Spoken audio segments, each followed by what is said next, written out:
नमस्कार, बहुत स्वागत है आप सभी का न्यूज स्टेट मध्य प्रदेश छत्तीसगढ़ में। मैं हूं आपके साथ लोकेंद्र त्यागी। आपके मुद्दे में बात छत्तीसगढ़ की, जहां गोबर पर सियासत गर्म है।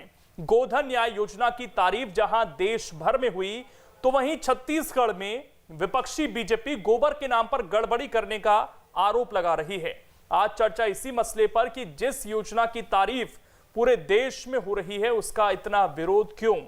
सवाल यह है कि क्या सिर्फ सियासी वजहों से गोबर खरीदी की आलोचना हो रही है। योजना अच्छी होते हुए भी अगर इसमें खामियां हैं तो क्या उन्हें दूर नहीं करना चाहिए। कुछ खास मेहमान भी हमारे साथ जुड़ेंगे, लेकिन उससे पहले आज की रिपोर्ट आप देखिए। छत्तीसगढ़ में एक बार फिर गोबर पर सियासत गर्म है।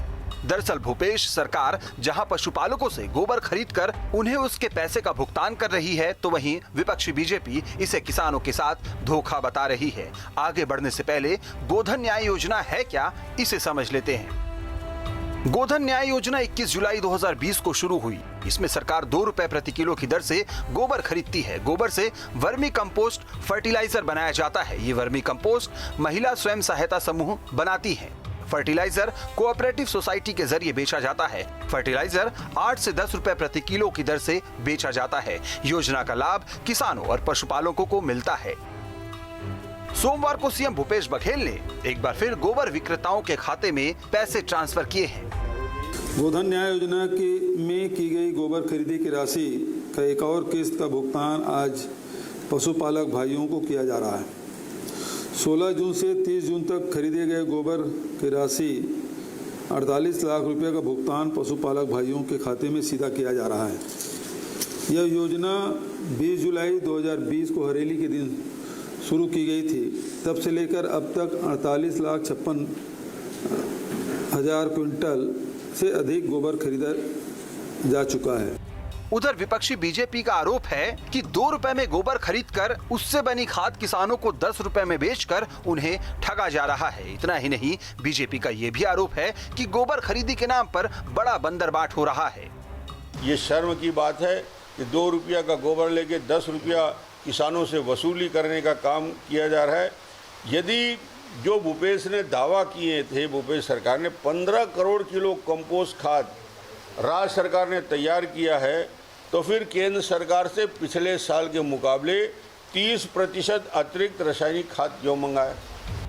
उधर बीजेपी के आरोप पर कांग्रेस ने भी पलटवार किया है और कहा है कि केंद्र की नाकामियों को छुपाने के लिए बीजेपी ऐसे मनगढ़ंत आरोप लगा रही है।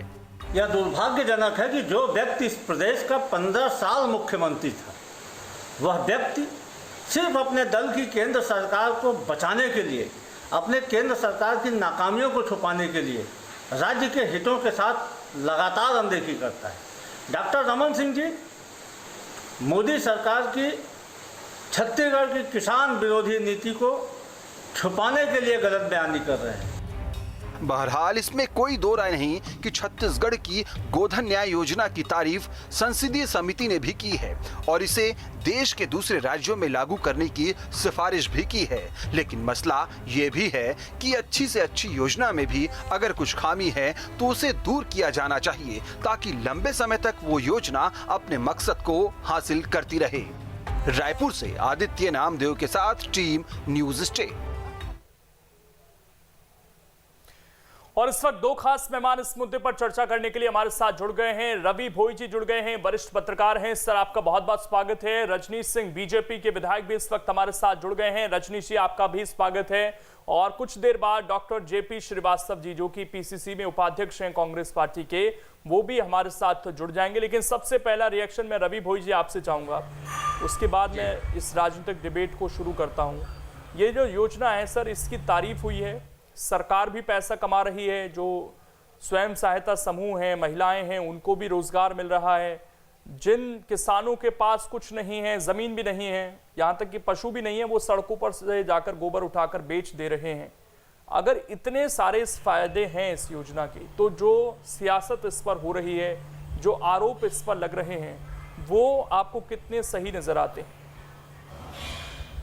देखिए, कहीं ना कहीं ये योजना तो बहुत अच्छी है और आपने भी कहा कि अभी लोगों को रोजगार मिल रहा है और सबसे बड़ी बात है जो वर्मी कंपोस्ट खाद बन रहा है और जो किसानों के काम में आ रहा है, और खेतों के लिए जो रासायनिक खाद पर ही निर्भर रहते हैं उनको ये काम होगा और बड़ा ही फायदेमंद। पहले भी गोबर खाद का इस्तेमाल होता था, वर्मी कंपोस्ट हो रहा है। लेकिन कहीं ना कहीं ये लगता है जिस तरह से यहाँ रासायनिक खाद चाहे यूरिया हो, डीएपी हो, उसको लेकर संकट का रहा, और कांग्रेस की सरकार यहाँ केंद्र पर आरोप लगाई, उसकी वजह से भाजपा को, यहाँ की विपक्ष को कहीं ना कहीं ये बात रखनी पड़ी। तो कहीं ना कहीं ये लगता है कि ये योजना बहुत अच्छी है, उसमें सुधार की जरूरत हो सकती है, कई जगह पे इसमें गड़बड़ियां हो या फिर लोगों को नहीं समस्या का सामना करना पड़ रहा हो, पर कुल मिला के योजना अच्छी है। और इसका संसदीय समिति ने यदि तारीफ की है तो ये मानना पड़ेगा कि योजना अच्छी योजना है। और इसका जो भारतीय जनता पार्टी विरोध कर रही है, उसकी आलोचना कर रही है, तो एक राजनीतिक मुद्दा ही इसको माना जाएगा। रजनीश सिंह जी, सवाल यह है कि पहले आप लोग ये कहते थे कि जो गोबर खरीदा वो पानी में बह गया, क्या फायदा हुआ सरकार को? अब सवाल ये पूछा जा रहा है कि ये तो किसानों के साथ ठगी है, 2 रुपए में खरीद कर 10 रुपए में वापस बेच रही है। तो आप लोगों को क्या समस्या नजर आती है? 10 रुपए में बेचा जा रहा है, इससे वर्मी कंपोस्ट बन रहा है, या फिर कुछ और कमियां आपको नजर आती हैं, इसमें गड़बड़ झाला हो रहा है? लोकेन जी, मैं आपने इस गंभीर मुद्दे पर, जिसको बताया जा रहा है कि पूरे देश में वाहवाही हो रही है, इस गंभीर मुद्दे पर आपने डिबेट किया है, इसके लिए धन्यवाद देता हूं। और 2 मिनट का समय चाहता हूं पूरी इसमें, और उसके बाद हो सकता है आज ये डिबेट में ये सारे बिंदु नहीं आएंगे। और मैं अभी से बोल देता हूं कि हमारे जो मित्र बैठेंगे इसमें कांग्रेस के, ये इसका जवाब नहीं देंगे। मैं, आपने शुरुआत में कहा कि जो ऐसे लोग हैं जिनके पास रोजगार नहीं है, मवेशी नहीं है, जिनको कहीं से गोबर इकट्ठा करके ले, पहले तो मैं सोच रहा था शायद इनसे पूछूं मैं कि इसकी प्रक्रिया क्या है, या आप यदि उनसे, कांग्रेस के हमारे मित्र हैं, उनसे एक बार गोबर खरीदी की प्रक्रिया पूछ के, कैसे क्या होता है, कैसे खरीदते हैं, किससे खरीदते हैं, पेमेंट की क्या व्यवस्था है, कितने का खरीदे हैं, कितना खाद बनाए हैं, कितना बेचे हैं, इसका थोड़ा आंकड़ा देते फिर मैं इनको बताऊंगा। तो मेरा आग्रह था पहले उन्हीं से प्रश्न कर लेते मेरे तरफ से, तो फिर मैं उनको जवाब दूंगा। अभी वो जुड़े नहीं है सर, जैसे जुड़ेंगे तो हम उनसे सवाल पूछेंगे, तब तक आपकी जो आपत्तियां हैं वो रखिए आप। लोकेन जी, मैं लोकेन जी आपको बताता हूं, आप सब जानते हैं, बहुत वरिष्ठ हैं और सब अध्ययन करते हैं। चलिए, जुड़ गए हैं, अगर आप चाहते तो मैं पहले सवाल पूछ लेता हूं उनसे। प्रक्रिया, अगर आप चाहें तो मैं सवाल पूछ लेता हूं उनसे। जी लोकेन जी। जेपी श्रीवास्तव जी, स्वागत है आपका। और रजनीश सिंह जी ये जानना चाहते हैं कि पहले पूरी प्रक्रिया आप बता दें, किन लोगों से गोबर खरीद रहे हैं आप लोग, कैसे खरीद रहे हैं, उनका थोड़ा सा ज्ञानवर्धन इस पे कर दें, उसके बाद उनके कुछ आंकड़े हैं वो बताना चाहते हैं। जी। गोधन न्याय योजना के अंतर्गत हम 2 रुपए किलो में कच्चा गोबर खरीदते हैं, और उस कच्चे गोबर से हम वर्मी खाद बनाते हैं। वर्मी खाद बनाने की एक 70 दिन की प्रोसेस, जिसमें केचुए लगते हैं और भी कुछ प्राकृतिक साधन लगते हैं उसमें। और कच्चा गोबर जब वर्मी खाद के रूप में आता है तो उसके वजन में बहुत अंतर है। 3 किलो गोबर कच्चा गोबर, 1 किलो गोबर सूखा गोबर और वर्मी खाद के रूप में आता है। और जो बात अभी आई, 10 रुपए किलो वर्मी खाद का रेट है, 2 रुपए किलो, ये जानकारी पता नहीं हमारे मित्रों को है कि नहीं है। 2 रुपए किलो कच्चा गोबर खरीदने के बाद हम 70 दिन की प्रोसेस कर, और उस प्रोसेस के बाद वो उस जो वर्मी खाद चाय के जैसी होती है, जैसे चाय का वजन होता है उस तरह की होती है। इस तरह 2 रुपए का गोबर है, ये इसमें सरकार इन्वॉल्व नहीं है। एक गलत फहमी लोग या जो झूठे आरोप लगाते हैं सरकार से, स्व सहायता समूह जो बेरोजगार महिलाएं हैं छत्तीसगढ़ की, वो गोबर से वर्मी खाद बनाती है, और उन महिलाओं को 1.5 रुपए से 2 रुपए प्रति किलो ज्यादा से ज्यादा फायदा होता है। उसमें जो उत्पादन खर्च आता है, वो उत्पादन खर्च और जो लागत है उसको मिलाने के बाद जो भी बचता है उसमें सरकार 1 रुपया भी नहीं लेती है। उसमें सारी के सारा स्व सहायता समूह के लोग लेते हैं।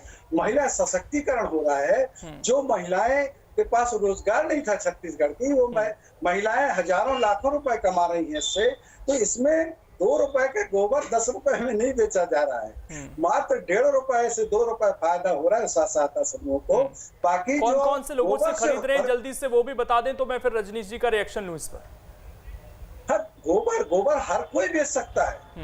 गोबर के बेचने के लिए कोई ये वो नहीं, कोई पैमाना नहीं है, मतलब कोई भी जाकर बेच सकता है इसको। यदि गोबर उसके पास है, वो गोबर लाता है तो हम उसका गोबर खरीदते हैं। उसमें कोई ऐसा नहीं कि आप ऋण पुस्तिका लाएं और ये लाएं, इस तरह का कोई नहीं, क्योंकि उसके लिए जमीन होना जरूरी है। जवाब दीजिए रजनीश सिंह जी, जवाब ले लेते हैं जल्दी से। जी लोकेन जी, मेरे को मालूम था कि यही जवाब आएगा।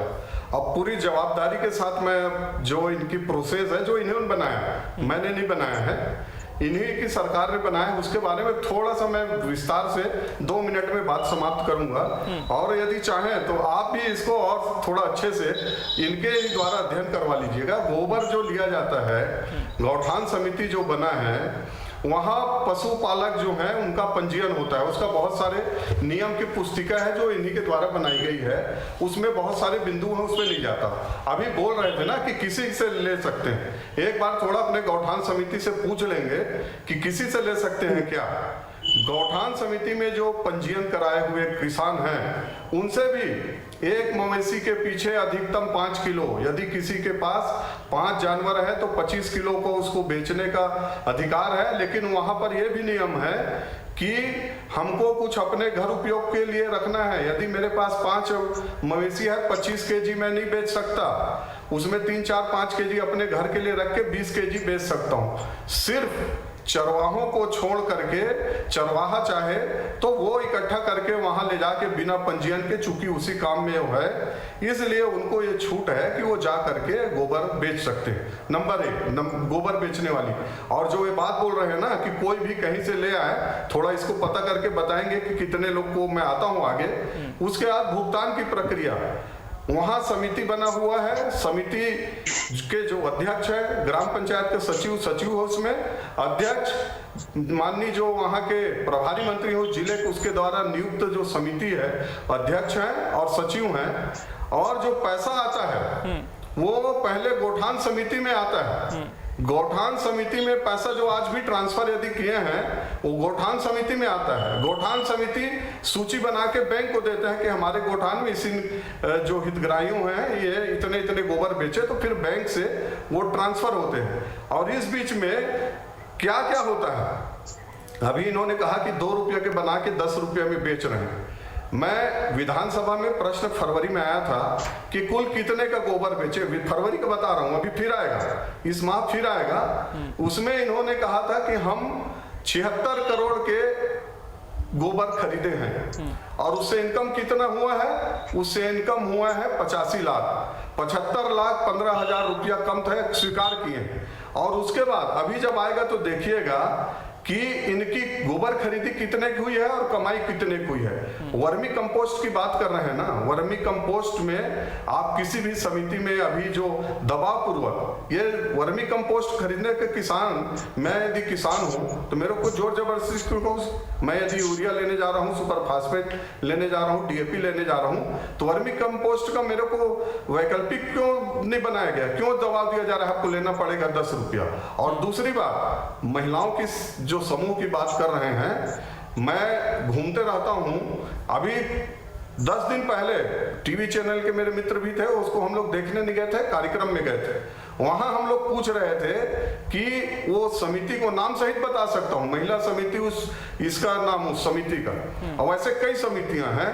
पूछा कि आप लोग कितने दिन से काम कर रहे हैं, तो 6 महीने से। कुल कितने का बेचे हैं, तो वो बताया कि हम लोग 20,000 का बेचे हैं। क्यों नहीं बिक रहा है, तो कोई लेने नहीं आ रहा है। हम लोग का गोबर जो था वो मिट्टी में हो गया, हालांकि उनको निःशुल्क उपलब्ध कराया जाए, लेकिन गोबर बेचने में बहुत बड़ी घोटाला हो रही है।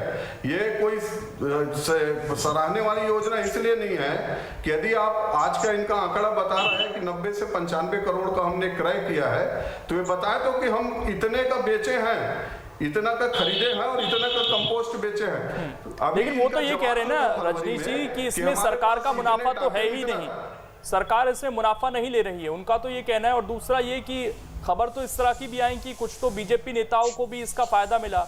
एक खबर ये भी आई कि उन्होंने अपने बच्चे की मेडिकल फीस भर दी, जो बीजेपी से जुड़ी हुई महिला थी। तो फायदा तो हुआ है इसका बहुत सारे लोगों को। अच्छा, उसका भी जवाब दे देता हूं लोकेन जी। मेरे पास ये पूरा सूची है, ये जो गोबर बेचने वाली की पूरा सूची है, ये 1340 लोग की सूची है। और कितने महीने का है? 1340। और इनका विधानसभा में दिया हुआ जवाब का है। इसमें 50,000 से ऊपर, कब से? जब अगस्त में इनका गोधन न्याय योजना शुरू हुआ, वहां से लेकर के फरवरी तक 6 महीने में 50,000 ऊपर से बेचने वाले 1340 लोग, नाम पता सब है। यदि बोल रहे हैं ना कि बीजेपी वाले हैं, तो मैं मान सकता हूं कि बीजेपी वाले भी निश्चित रूप से यदि कोई काम करता है तो बेचे होंगे। 1340 लोग हैं। ये जो हवाई जहाज चढ़वा रहे हैं, मेडिकल कॉलेज चढ़वा रहे हैं, एडमिशन करवा रहे हैं, तो बताए तो इनका जवाब है ना, बताए ना कितने हजार आदमी को दियो। मैं दावे के साथ बोल रहा हूं कि 50,000 से ऊपर बेचने वाले 1340 लोग और 1 लाख वाले 180 लोग, कुछ उससे कम ज्यादा है। 1 लाख से ऊपर बेचने वाले, जो 90 करोड़ की योजना है, उसमें 6 महीने में जो 1 लाख से अधिक का इनकम किया है, उसकी संख्या 180। जो 50,000 से बेचे हैं उनका 1340। अब वो कितना, उसका भी आंकड़ा दे दूंगा कि कितना गोबर बेचे होंगे जो 50,000 उनको मिला होगा, कितने मवेशी रखे होंगे, उसको क्या खिलाए होंगे, क्या पिलाए होंगे, किसको उसके देखभाल के रखे होंगे। तो 6 महीने में 50,000 बेचने वाला लगभग 7 से 8,000 महीना प्राप्त कर रहा है।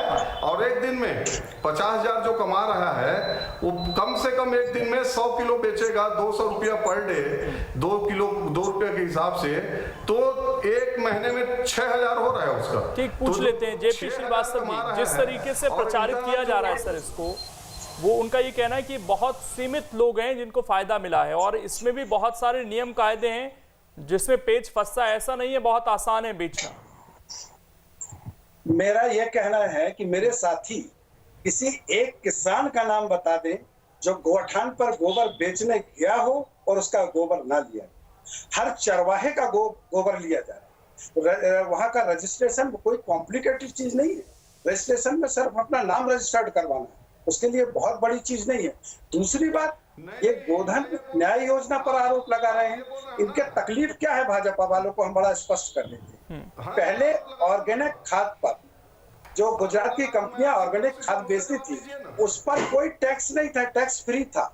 लेकिन गोबर की जो खाद 15 वर्षों तक भाजपा के राज्य में बेची गई, उसमें 5% वेट था। आज वो 5% वेट नहीं लग रहा है।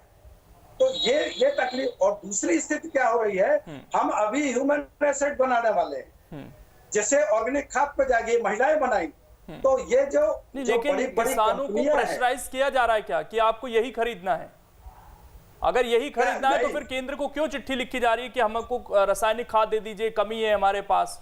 अगर इतना ही खाद बन रहा है छत्तीसगढ़ में, तो फिर उसकी जरूरत क्यों आन पड़ रही है? बिल्कुल बिल्कुल। ये कितने दिन हुए इस योजना को, हमारे साथी ने बताया, और कितना रकबा है उस हिसाब से। जिस 70 दिन लगता है वर्मी कंपोस्ट में, तो अभी एक समय ऐसा भी आएगा जो आप कह रहे हैं कि हम रासायनिक खाद की मांग नहीं करेंगे, लेकिन अभी योजना की शुरुआत है। इस स्थिति में जितना उत्पादन होगा उसके हिसाब से उस अनुपात से खाद की जरूरत पड़ रही है। रमन सिंह ने तो एक और आरोप लगा दिया आज कि आप लोग जो रासायनिक खाद आ रहा है उसकी स्टॉकिंग कर रहे हैं, ब्लैक मार्केटिंग कर रहे हैं और जबरदस्ती पत्र लिखे जा रहे हैं। जितना रासायनिक खाद हमने मांगी थी, उतनी रासायनिक खाद हमें मिली ही नहीं। केंद्र पक्षपात कर रहा है छत्तीसगढ़ के साथ। जितनी आवश्यकता है, जितनी आपूर्ति है, उतनी रासायनिक खाद हमें नहीं मिल रही। और फिर ये ब्लैक मार्केटिंग की बात जो कर रहे हैं, ये सरासर एक आरोप है, उसमें कोई तथ्य नहीं है। जहां भी जो भी गलतियां होती है उस पर कार्रवाई होती है, और जितनी कार्रवाई सख्ती से अभी हो रही है, 15 साल में उतनी कभी कार्रवाई। रवि भोई जी, लेकिन ये तो है कि तरह तरह की खबरें सामने आई हैं और दिक्कतें दिखाई दी हैं इस योजना को लेकर भी। बेशक इसकी तारीफ हुई है और ये मॉडल भी है अपने आप में जो अन्य जगह पर लागू करने की मांग है। खबर ऐसी भी थी कि आरएसएस ने भी इसकी तारीफ की, लेकिन जिस तरीके से कई जगह हमने देखा बारिश में गोबर खराब हो गया, रखरखाव नहीं हुआ, गौठानों में जो दिक्कतें आ रही हैं उनको सॉर्ट आउट तो करना होगा इस सरकार को मॉनिटरिंग लेवल पर। जी आप बिल्कुल, आपकी बात जिस तरह से जैसे बारिश में गोबर बहने की शिकायतें आ रही है, कई जगह व्यवस्था नहीं हो पा रही है, तो इसकी व्यवस्था सरकार को करनी चाहिए। योजना अच्छी है। जहां तक बात है कि छोटे छोटे किसानों का या चरवाहों का गोबर सरकार ले रही है, लिमिटेड ले रही है, इसमें एक समस्या ये भी आ रही थी कि बड़े बड़े जो गौपालक हैं या डेयरी चलाने वाले वो भी बेच रहे थे। तो शायद हो सकता है उसको रोकने के लिए सरकार ने एक कोई लिमिट फिक्स किया हो, पर निश्चित तौर से जो गोठान में गोबर रखे हैं उसका संधारण करना चाहिए, बारिश में बहे नहीं, और वर्मी कंपोस्ट खाद उसका बने और किसानों को मिले। जहां तक रासायनिक खाद की बात है, किसानों को रासायनिक खाद की जगह 10 किलो या जितना भी है लेने की बात कर रहे हैं वर्मी कंपोस्ट, तो वर्मी कंपोस्ट का अपना महत्व है। सरकार ये कह रही है कि वर्मी कंपोस्ट का धीरे धीरे इस्तेमाल करें और रासायनिक खाद की जगह उसका इस्तेमाल करें और ऑर्गेनिक प्रोडक्ट को बढ़ावा दें। तो निश्चित तौर से सरकार का ये प्रयास है कि आगे चल के जो फर्टिलाइजर है वो कम हो। तो अभी की स्थिति में देखेंगे तो जो डिमांड है उसके अनुपात में जितना आना चाहिए उतने रासायनिक खाद छत्तीसगढ़ में नहीं मिल पा रहा है या सप्लाई नहीं हो पा रही। जो भी दिक्कत है उसको भी राज्य और केंद्र दोनों को मिलकर सॉर्ट आउट करना चाहिए, और या राजनीतिक स्तर पर बात करनी चाहिए या प्रशासनिक स्तर पर बात करनी चाहिए। अनावश्यक आरोप प्रत्यारोप छोड़ के किसानों के हित पे बात करनी चाहिए। रजनी सिंह जी, अब सवाल यह है कि क्या वर्मी कंपोस्ट अगर सरकार बेचना चाहती है तो ये कोई गलत बात है? क्योंकि कई राज्य ऐसे हैं जो इस तरफ कदम बढ़ा रहे हैं कि हम पूरी तरीके से ऑर्गेनिक खेती करें। दूसरा ये कि केंद्र की तरफ से अभी केवल 50-55% खाद मिला है, बाकी है, उस पर बात करनी चाहिए। आप लोग ब्लैकमेलिंग के जो आरोप लगा रहे हैं, इसके कोई तथ्य हैं? अगर तथ्य हैं तो क्या केंद्र सरकार को बताएगा ये? लोकेन जी, मैं जिस बात की ओर बार बार इंगित कर रहा हूँ कि ये योजना अच्छी है, मैं आपसे एक बड़ी विनम्रता से जानना चाहूंगा कि कोई ऐसी योजना जिसमें लगभग 100 करोड़ खर्च हो जाए और इसका सरकार बोल रही है कि हम इसका कमाई करने के लिए नहीं किए हैं, इसका इनपुट क्या है कुछ नहीं बता पा रहे हैं, और विधानसभा में जब आएगा तो भी आप देखेंगे, आप उसमें समझेंगे कि जो मिला है कुछ नहीं मिला है। अब रही बात, तो आप चाहते हैं कि सरकार इससे कमाई करे? तो बताए कि सरकारी योजनाएं क्या कमाई के लिए होती है हमेशा? नहीं, मैं ये बोलना चाह रहा हूं कि 100 करोड़ की योजना में 200 लोगों को लाभ हुआ है, और वो 200 कौन है? सूची है, एक बार उसको सूची को आप देख लेंगे। चलिए, विधानसभा में बिल्कुल ये मुद्दा उठेगा, और जिस तरीके से आप जैसे विधायक हैं बिल्कुल सवाल उठाएंगे। हम चाहेंगे कि अब सरकार इस पर क्या जवाब देती है। सर, समय नहीं है, माफी के साथ मैं रोक रहा हूं आपको। बिल्कुल चर्चा को रोकना चाहूंगा मैं। इस योजना पर जो सवाल हैं वो विधानसभा में उठेंगे निश्चित तौर पर। जल्दी सत्र आने वाला है, उसके बाद और जो आंकड़े हैं वो साफ हो पाएंगे। छोटा सा ब्रेक, खबरें लगातार जारी हैं।